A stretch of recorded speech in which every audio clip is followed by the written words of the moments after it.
Hi, I'm Paul Vunak, and welcome to Killer Instinct. What exactly is killer instinct? It is an emotion that comes out in you in a fight. It comes out at a particular range. This range is when you can hit uninterrupted. It's not the amount of facial contortions you make or how loud you yell or how loud you scream. That has nothing to do with winning a fight. Winning a fight is knowing when to turn it on and knowing when to turn it down. And there's different ranges that we do this. You have to be relaxed in long range. You've got to be moving around. It does you no good to have killer instinct in that range. Tightening up all the antagonistic muscles, you're slower. But once you get in to a point, we call this trapping range, where you can hit him and he can hit you, you have to turn it on. That has to click. And the more you can get that thing to click, the better you're going to do in a fight. And conversely, if you pull back out of trapping range, you've got to turn it back down again and relax. Kind of like a cheetah waiting in the bushes for his gazelle, waiting and having patience. No matter how hungry he is, he's going to have patience. But when he gets it, well, there's no stopping him. So we're going to try to show you killer instinct from as many possible vantage points as we can. Boxing, kickboxing, Thai boxing.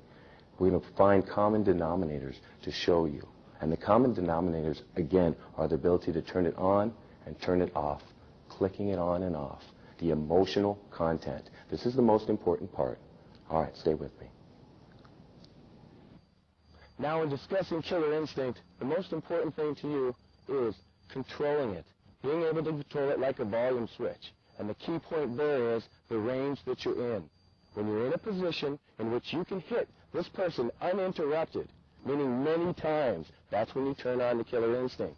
Again, when you're out long range and you're moving around, you don't need the killer instinct. Dion, if we're out here, we're just kind of moving around. This is why I need to stay loose and light. But when I get in here, boom, this is when I have to turn it on. If for some reason we were to break back out again, I've got to turn it back off. So the key point in remembering about killer instinct is the range. If you're separated, you relax. If you're into trapping, you turn it up. If you go to the ground, then you go back to relaxing again. So again, we've got to fluctuate our emotional content. Now, what we're going to do is we're going to show you killer instinct just the way we would normally spar. I'm going to be out in long range. I'm going to move around. I'm going to break in to trapping range. We may go to the ground. On some rounds, we may not. And at the corner of your video, we're going to have a little meter. And this meter is going to fluctuate. And as it goes into the red, well, that's where the killer instinct comes on. As it goes back down into the green, that's when you cool down. On this section, we're going to give you 3 different vantage points. One will be our intensity graph. Then we're going to show you the same scene in slow motion, and then back to normal speed again.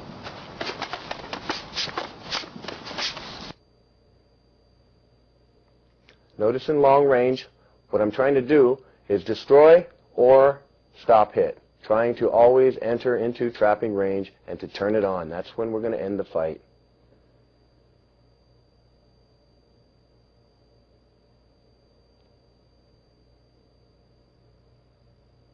That's when I'm turning it on, going into trapping range. This is where the intensity is its highest. And if the range gets out, we would lower it again.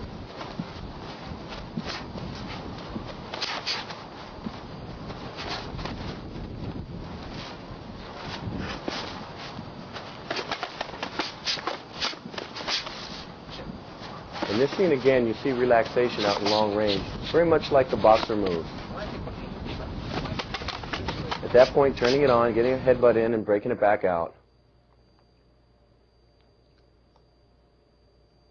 Each one of these destructions, or that jab we could have used if the pain were there and the helmet were not, we borrow that moment in time when the opponent's in pain to enter.